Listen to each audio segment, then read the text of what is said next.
स्वागत आहे तुमचं मनीषाज किचन मराठीमध्ये। आज आपण करणार आहोत संक्रांतीच्या आदल्या दिवशी केली जाणारी भोगीची भाजी। तर ही भाजी पूर्ण भाज्या मिळून मिक्स भाजी करतात किंवा याला मिळवणीची भाजीही असे म्हणतात। तर चला सुरुवात करूया आजच्या रेसिपीला। तर आपण मिक्स भाजी करण्यासाठी एक गाजर घेतलेले आहे, वालाच्या शेंगा आहे, वटाण्याच्या शेंगा आहेत आणि वांगे घेतलेले आहेत मी 4 ते 5, गवारच्या शेंगा घेतलेल्या आहेत। तुमच्याकडे ज्या पण भाज्या अवेलेबल असेल तुम्ही त्या घेऊ शकतात। मेथीची भाजी घेतलेली आहे आणि या ठिकाणी नवीन निघालेले कांदे आणि कांद्याची पात घेतलेली आहे। तर आता आपण या सर्व भाज्या आधी कट करून घेऊया। वांग्याच्या मी देठ काढून घेतलेली आहेत आणि याच्या 4 प्रकारे अशा फोडी करून घेतलेल्या आहेत। म्हणजे सर्व भाज्या ह्या नाजूक असल्यामुळे यामध्ये वांगी अख्खे टाकलेले नाही, तर याच्या 4 अशा फोडी करून टाकलेल्या आहे, म्हणजे एकसारख्या अशा भाज्या शिजतात आपल्या। मिठाच्या पाण्यामध्ये मी वांगे भिजत ठेवलेले आहेत। आता आपण गाजर कट करून घेऊया। गाजर तुम्ही तुमच्या आवडीनुसार कट करू शकतात। तर अशा प्रकारे आपण गाजर कट करून घेतलेला आहे। वटाणाही आपण सोलून घेणार आहोत। वटाण्याचे दाणे आपण काढून घेतलेले आहेत।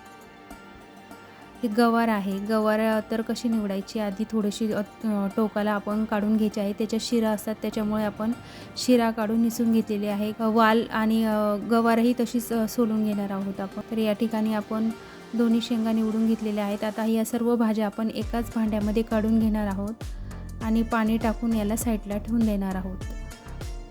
तोपर्यंत आपण मसाला घेऊया। तर मसाला करण्यासाठी मी सर्वात आधी तवा तापून घेतलेला आहे। एक अर्धा पळी यावरती मी तेल टाकलेलं आहे। तर त्यासाठी साहित्य घेतलेलं आहे, 2 कांदे मीडियम साईजचे मी उभा कट करून घेतलेले आहे, लसूण आणि अद्रक घेतलेला आहे। त्यामध्ये आता थोडंसं आपण खडा मसाल्यामध्ये धने, शहाजिरे, लवंगा, मिरे, तेजपान आणि ह्या कोथिंबीरीच्या काड्या आहेत, तर त्या मी घेतलेल्या आहे। याच्यामुळे आपली भाजी दाटसर होते। शेंगदाणे, तीळ, कोथिंबीर, हिरव्या मिरच्या आणि थोडंसं खोबरं घेतलेलं आहे। तर आता आपण सर्वात आधी मसाले भाजून घेऊया। सर्वात आधी मी कांदे आपल्याला भाजून घ्यायचे आहे। तर साधारण 50% आपण कांदे आधी भाजून घेणार आहोत तव्यावरती। कांदे भाजून झाले की छान त्याला साईडला थोडंसं बाजूला साईडला करून घेऊया। त्यामध्ये आता मी जे खोबरं घेतलं होतं त्यातलं अर्धं खोबरं मी यामध्ये कापून टाकलेलं आहे भाजायला तव्यावरती। त्यामध्ये थोडंसं तेल टाकून घेऊया, म्हणजे खोबरं आपलं छान भाजलं जाईल। तर आपल्याला हलकं लालसर रंगावरती खोबरं भाजून घ्यायचं आहे। तर खोबरं या ठिकाणी भाजलेलं आहे। आता आपण त्याच तेलामध्ये खडे मसाले घालून घेणार आहोत, जे आपण धने आणि शहाजिरे, लवंगा, मिरे घेतलेत ते आपण घालून घेऊया। सर्वात आधी मी तेजपान टाकलेलं आहे आणि हे मसाले भाजत असताना आपण गॅस पूर्णपणे कमी ठेवलेला आहे, म्हणजे आपले मसाले जळणार नाही। तर आपण मसाले टाकून थोडंसं फ्राय करून घ्यायचे आहे आणि मसाला त्याच कांद्यावरती आपण अलीकडच्या साईडला ओढून घेतलेला आहे। आता त्यावरती हिरव्या मिरच्या, लसूण आणि अद्रक हे आपण थोडंसं तेलामध्ये छान फ्राय करून घेऊया, म्हणजे यातला लसणाचा आणि मिरचीचा कच्चेपणा दूर होतो आणि आपला मसाला छान लागतो। आता त्यामध्ये आपण ज्या कोथिंबीरीच्या काड्या घेतल्या होत्या त्याही मी यामध्ये भाजून घेणार आहे, कारण भाजल्याच्या नंतर याला रंग खूप छान येतो, याचा हिरवागार रंग येतो। आता थोडंसं फ्राय झाल्याच्या नंतर आपण सर्व मसाला एकत्र करून घेतलेला आहे आणि मध्ये थोडंसं जागा करून त्या ठिकाणी आपण तीळ भाजून घेऊया, कारण तीळ भाजल्याच्या नंतर तडतड उडते, त्याच्यामुळे मी आतमध्ये थोडीशी जागा करून नंतर भाजून घेतलेली आहे। आता थोडीशी भाजल्याच्या नंतर आपण ही पूर्ण मसाल्यामध्ये एकत्र करून घेणार आहोत। तर आपला मसाला या ठिकाणी पूर्णपणे तयार झालेला आहे। आता यामध्ये आपण 1 चमचा मीठ टाकलेलं आहे, म्हणजे आपल्या मसाल्याला छान अशी चव येते। आता मसाला आपण थंड करायला एका ताटामध्ये काढून घेऊया, म्हणजे आपला मसाला थंड होतो तोपर्यंत। तर आपला मसाला थंड होतो तोपर्यंत आपले जे शेंगदाणे आहेत ते मी भाजून घेतलेले आहे। थोडंसं तेल टाकून आपण शेंगदाणे भाजून घेऊया। कोणी कोणी ह्या भाजीमध्ये शेंगदाणे भिजून घालतं, तर आपण भाजून घातलेले आहे ग्रेव्हीसाठी। आणि जे अर्धं खोबरं होतं ते मी गॅसवरती भाजून घेणार आहे। बघू शकता या जसं दिसते तसं मी त्याला भाजून घेणार आहे। तर आपले मसाले थंड होत आहेत तोपर्यंत मी गॅसवरती कढई ठेवलेली आहे। त्यामध्ये मी एकच पळी तेल टाकलेलं आहे। त्याच्यामध्ये आता अर्धा चमचा हळद आणि 1 चमचा मी धना पावडर टाकलेला आहे। आता आपल्या जेवढ्या पण भाज्या होत्या त्या मी सर्व धुवून घेतलेल्या आहे आणि एका जाळीमध्ये काढून घेतलेल्या आहे आणि ते आता आपण कढईमध्ये टाकून आणि छान अशा फ्राय करून घेणार आहोत. एक अर्धा मिनिट आपण अलटीपलटी करत थोड्याशा फ्राय करून घेतलेल्या आहेत. आता आपण थोडंसं मीठ टाकणार आहोत, म्हणजे आपल्या भाज्यांना चव छान येते. तर या ठिकाणी मी थोड्या मिठांचा वापर केलेला आहे. आधी मसाल्यात थोडंसं टाकलेलं आहे, आता मी थोडंसं टाकलेलं आहे आणि आपण पुढेही भाजीत थोडंसं टाकणार आहोत. आता यावरती 2 मिनिट आपण एकदम कमी गॅसवरती झाकण ठेवून भाजी शिजायला लावणार आहे. तोपर्यंत आपले मसाले आपण मिक्सरला वाटून घेऊया. जे भाजलेलं खोबरं होतं त्या मसाल्यामध्ये आपण कापून टाकणार आहोत. तर असं केल्याने काय होतं की आपल्या भाजीला रंग छान येतो आणि आपल्या भाजीला तरी एकदम मस्त येते. तर या ठिकाणी आता मी खोबरं कट करून घेतलेलं आहे. आता आपण हा सर्व मसाला मिक्सरच्या भांड्यामध्ये काढून घेणार आहोत आणि मिक्सरला फिरून घेऊया आणि थोडंसं पाणी टाकून अशी दाटसर अशी आपल्याला ग्रेव्ही करायची आहे. जास्त पाणी यामध्ये वापरायचं नाही. साधारण मी 2 ते 3 चमचे पाण्याचा वापर केलेला आहे. बघू शकता या ठिकाणी मस्त बारीक अशी आपली ग्रेव्ही तयार झालेली आहे. आता ही मसाला आपण त्याच ताटामध्ये काढून घेऊया आणि आपल्याला शेंगदाण्याची पेस्ट करून घ्यायची आहे. त्यामुळे आता शेंगदाणे आपण मिक्सरच्या भांड्यात टाकलेले आहे आणि थोडंसं पाणी टाकून आपण हे फिरून घेऊया, याची पेस्ट करून घेऊया. तर बघू शकता अशा पद्धतीने आपण याची पेस्ट केलेली आहे. आपले मसाले काढूच तर आपली भाज्याही या ठिकाणी छान मस्त शिजलेल्या आहेत. आपण एकसारखे भाज्या कट केलेल्या आहेत, त्यामुळे एकसारख्या भाज्या शिजतात. तर आता आपण थोडंसं अलटीपलटी करत यामध्ये थोडीशी जागा करूया आणि जी मेथीची भाजी आणि कांद्याची पात आहे आपण ती थोडीशी यामध्ये फ्राय करून घेऊया. आधी आपण घातली नाही, कारण ती जर घातली असती तर आतापर्यंत पूर्ण भाजी जळून गेली असती. त्याच्यामुळे आपण शेवट ही भाजी घातलेली आहे. थोडंसं हलवलं की भाजी एकदम कमी होऊन जाते आणि सर्व भाजीमध्ये नंतर आपण ती एकजीव करून घेऊया.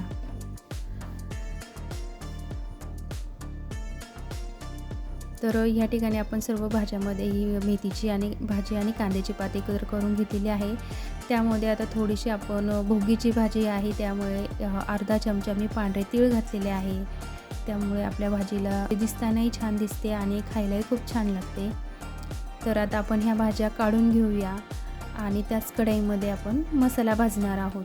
तर त्यासाठी मी या ठिकाणी 2.5 पळ्या तेल टाकलेलं आहे. आधी आपण अर्ध्या पळी तेलाचा वापर केलेला आहे, त्यामुळे मी 2.5 मोठे चमचे तेल टाकलेलं आहे. त्यामध्ये अर्धा चमचा हळद टाकायचा आहे.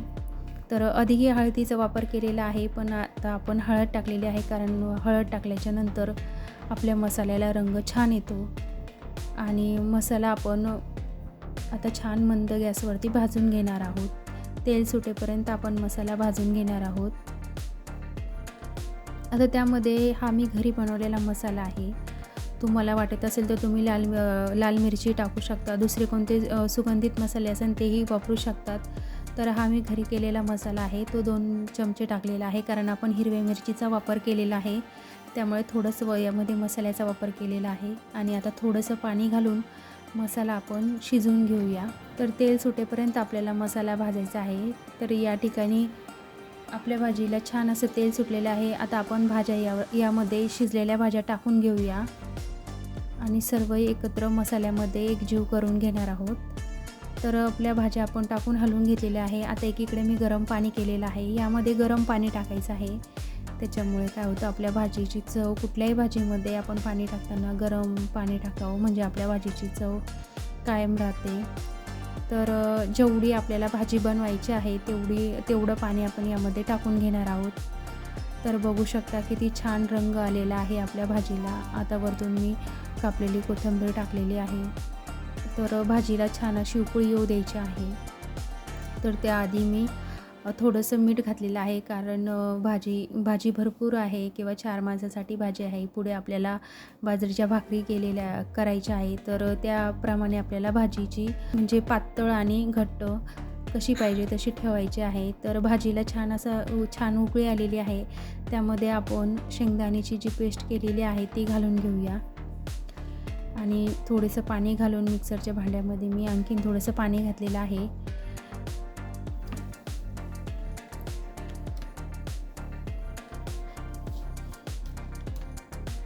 तर बघू शकता मस्त अशा आपल्या भाजीला रंग आलेला आहे आणि एकदम परफेक्ट अशी झालेली आहे. जेणेकरून आपण बाजरीच्या भाकरीसोबत ही चुरून खाऊ शकतो. तर ही भाजी आता आपण 3 ते 4 मिनिट कमी गॅसवरती शिजून देणार आहोत. तोपर्यंत आपण बाजरीच्या भाकरी करून घेऊया. तर बाजरीच्या भाकरी करण्यासाठी आपण पीठ घेतलेलं आहे मी. हे थोडंसं जाड पीठ आहे. आपल्याला म्हणजे 2 प्रकारचं बाजरीचं पीठ असतं, एक एकदम बारीक आणि एक थोडंसं मीडियम जाड.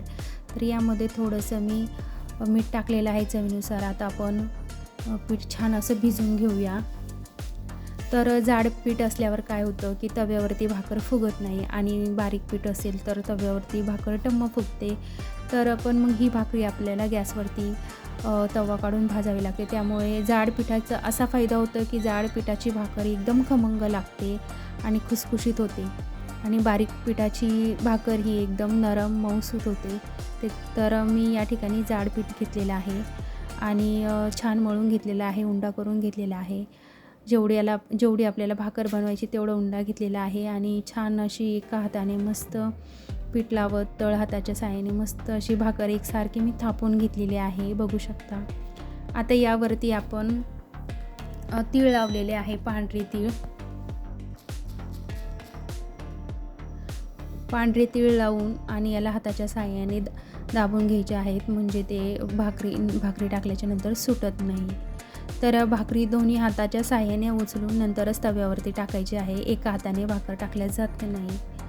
तर तोपर्यंत आपला तवाही छान तापलेला आहे आणि आता आपण यावरती भाकर टाकून घेतलेली आहे. भाकर टाकल्या कधीच पाणी लावायचं नाही भाकरीला, नाहीतर वरती फुगे येतात. तर अर्धा मिनिट थांबून घ्यायचं आहे आणि नंतर थोडं पाणी लावायचं आहे, बघू शकता याप्रमाणे. एकदमही भाकरीवरती पाणी टाकायचं नाही. तर अशा प्रकारे आपण भाकरीला पाणी लावलेलं आहे आणि एक मिनिटां म्हणजे जोपर्यंत आपलं पाणी भाकरीवरचं सुकत नाही तोपर्यंत भाकर पलटायची नाही. तर बघू शकता आपल्या भाकरीला छान असे डाग आलेले आहे आणि थोडी पसलेली पण आहे भाकर, म्हणजे भाजलेली आहे. आता आपण हिला तव्यावरती एक साईड पूर्ण खमंग भाजून घेणार आहोत.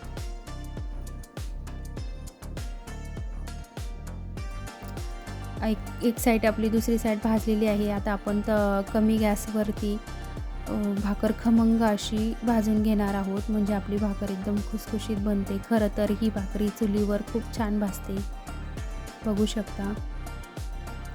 मस्त अशी खमंग आपली पापड आलेला आहे आपल्या भाकरीला. खूप छान अशी भाकर भाजलेली आहे. अशा प्रकारे आपली भोगीची भाजी आणि बाजरीच्या भाकरी पारंपरिक पद्धतीने बनवून तयार आहे. तर ही भाजी खायलाही खूप छान लागते. अगदी बाजरीच्या भाकरीसोबत, भातासोबत, कशासोबतही खाऊ शकता. तर तुम्हाला ही रेसिपी कशी वाटली मला कमेंट करून नक्की सांगा. चॅनलवरती नवीन असाल तर सबस्क्राईब करा आणि व्हिडिओ आवडल्यास एक लाईक नक्की करा. भेटूया पुढच्या व्हिडिओमध्ये. तोपर्यंत धन्यवाद.